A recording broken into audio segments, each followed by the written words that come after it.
Lei número 3. Oculte as suas intenções. Parte 2. Disfarce as suas ações entre cortinas de fumaça. Trapacear é sempre a melhor estratégia, mas as melhores trapaças exigem uma cortina de fumaça para distrair a atenção das pessoas do seu verdadeiro propósito. O exterior afável, como a inescrutável cara de pau, é quase sempre a cortina de fumaça perfeita, ao esconder suas intenções por trás do que é confortável e familiar. Se você conduzir a vítima por um caminho conhecido, ela não perceberá que você está, na verdade, a levando para uma armadilha. Certo dia, em 1910, Sam Giesel, um milionário negociante de imóveis de Chicago, recebeu a visita de Joseph Weil, um jovem que dizia estar interessado em comprar um de seus apartamentos. Sam deixou claro que queria $8.000 pelo imóvel, mas Joseph disse que só poderia pagar o valor se Sam aceitasse esperar alguns dias até que ele fechasse um outro negócio e tivesse os $8.000. Sam ficou curioso em saber como aquele jovem arrumaria todo aquele dinheiro tão rápido. A princípio, Joseph não queria falar sobre isso, mas após muita insistência de Sam, ele decidiu contar. Um tio de Joseph trabalhava para um grupo de financistas milionários que queria vender um velho pavilhão. O imóvel havia sido comprado por um preço muito baixo anos antes, e eles pediram para o tio de Joseph vender o imóvel pelo preço que conseguisse. O tio viu aquilo como uma excelente oportunidade de se vingar dos financistas pelas injustiças que eles haviam cometido no passado. Sabendo do real valor da propriedade, o tio venderia o pavilhão por apenas $35.000 para um falso comprador, uma pessoa de sua confiança, sem que os financistas soubessem. Afinal, eles eram ricos demais para criar caso com algo desse valor. O falso comprador então venderia o imóvel pelo preço real, algo em torno de $155.000, e o lucro seria dividido entre Joseph, seu tio e essa outra pessoa de confiança. Sam ficou imediatamente interessado e disse que ele seria o falso comprador. Afinal, era uma oportunidade de grande lucro e ele só teria que pagar os $35.000. O encontro para fechar o negócio com os proprietários foi marcado em outra cidade. No trem, a caminho do local, Sam finalmente conheceu o tio de Joseph e um outro companheiro do jovem, chamado George. Joseph então explicou que ele era treinador de boxe e que George era um dos futuros campeões que ele treinava. Pouco depois de chegarem no local de encontro, os financistas também apareceram. Era um grupo de homens elegantes e muito bem vestidos. A reunião correu tranquila e eles concordaram em vender o imóvel para Sam pelos $35.000. Foi então que, finalmente, um dos financistas notou a presença do boxeador no local. Joseph explicou o que George estava fazendo lá, e o financista logo respondeu que também tinha um companheiro boxeador, revelando seu nome. Joseph deu risada e provocou o financista, alegando que George derrubaria facilmente esse outro boxeador. A conversa que havia começado bem logo se tornou uma discussão, e agora havia uma aposta em jogo. Joseph desafiou os financistas para uma luta entre os boxeadores. Eles concordaram e foram embora. A luta aconteceria no dia seguinte. Assim que eles saíram, o tio ficou desesperado. Eles não tinham o dinheiro da aposta e ele poderia perder o seu emprego. Joseph retrucou dizendo que já conhecia o outro boxeador e que seria moleza vencê-lo. Mas havia um problema: onde eles arrumariam o dinheiro da aposta?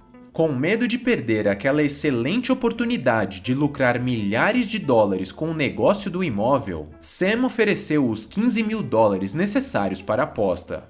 Joseph e seu tio agradeceram e ficaram aliviados, e Sam só conseguia pensar no lucro que teria com a luta e com o imóvel. No dia seguinte, a luta aconteceu em um ginásio. Para a segurança, o montante da aposta foi trancado em um cofre. A luta começou entre George e o outro boxeador, mas os financistas logo ficaram preocupados. O lutador deles estava indo mal, e Sam já podia ver o dinheiro. Foi então que, de repente, o lutador dos financistas deu um golpe violento que fez George apagar e cair no chão, e o sangue começou a jorrar por sua boca. Um dos financistas se levantou para checar o estado de George. Ele estava morto. Todos ficaram desesperados e saíram correndo do local. Ninguém queria correr o risco de ser preso. Sam voltou correndo para Chicago, deixando todo o seu dinheiro para trás, algo que parecia minúsculo perto da possibilidade de ser preso. Ele nunca mais quis ver Joseph ou qualquer um dos outros novamente. Depois que Sam saiu correndo, George se levantou sozinho. Ele não estava morto, o sangue era de mentira. Toda aquela farsa havia sido planejada desde o início por Joseph, que no fim dividiu o dinheiro com os financistas e os boxeadores. Eram todos impostores. Joseph era mais conhecido como Yellow Kid e foi um dos charlatões mais criativos da história. Yellow Kid sabia desde o início que Sam era a vítima perfeita. Ele tinha muito dinheiro, amava o mercado de imóveis, e a morte do boxeador seria o acontecimento ideal para fazê-lo abrir mão do dinheiro sem notar que estava sendo enganado. Se ele tivesse tentado, por exemplo, fazer Sam se interessar diretamente por apostas em lutas de boxe, sua tentativa de golpe ficaria muito clara e ele não teria sucesso.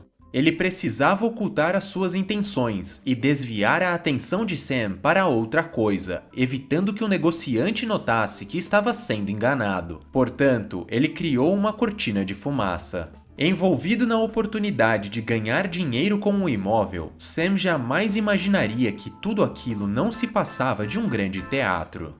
Se você acha que os grandes trapaceiros são pessoas pitorescas que iludem as pessoas com mentiras escandalosas e histórias incríveis, você está muito enganado. Os maiores impostores são aqueles que criam e usam uma fachada suave e invisível que jamais chamaria sua atenção.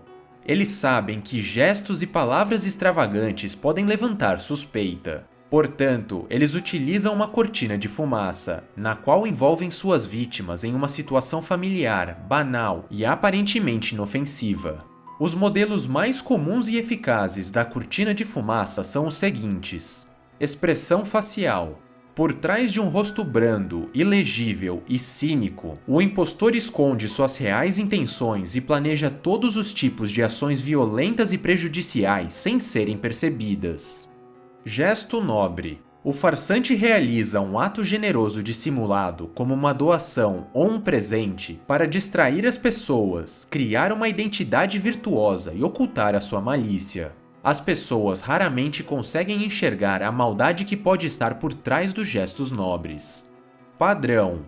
O vigarista age de maneira repetitiva e seduz a vítima, fazendo-a acreditar que as coisas continuarão sempre da mesma maneira. Porém, após criar um padrão, o vigarista muda totalmente sua atitude e pega a vítima de surpresa.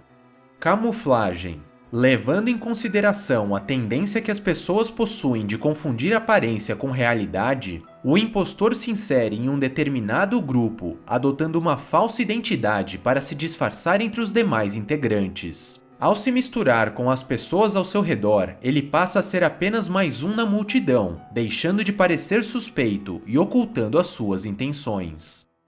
Espetáculos. Durante os séculos 17 e 18, os grandes charlatões da Europa usavam os espetáculos para iludir suas plateias. O próprio astro charlatão aparecia nas cidades numa majestosa carruagem, puxada por belos cavalos, enquanto palhaços e diversos outros artistas que o acompanhavam realizavam espetáculos que atraíam e divertiam a população.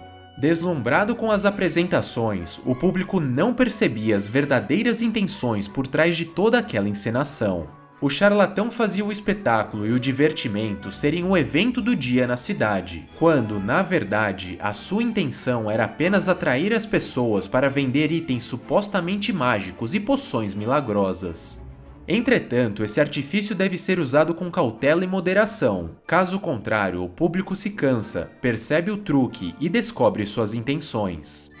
Porém, não há cortina de fumaça, pista falsa ou outra tática diversionista que disfarce as suas intenções se você já tiver a fama de impostor. Nesses casos, é melhor assumir logo a sua fama e aparentar ser um patife honesto, ou melhor, um patife arrependido.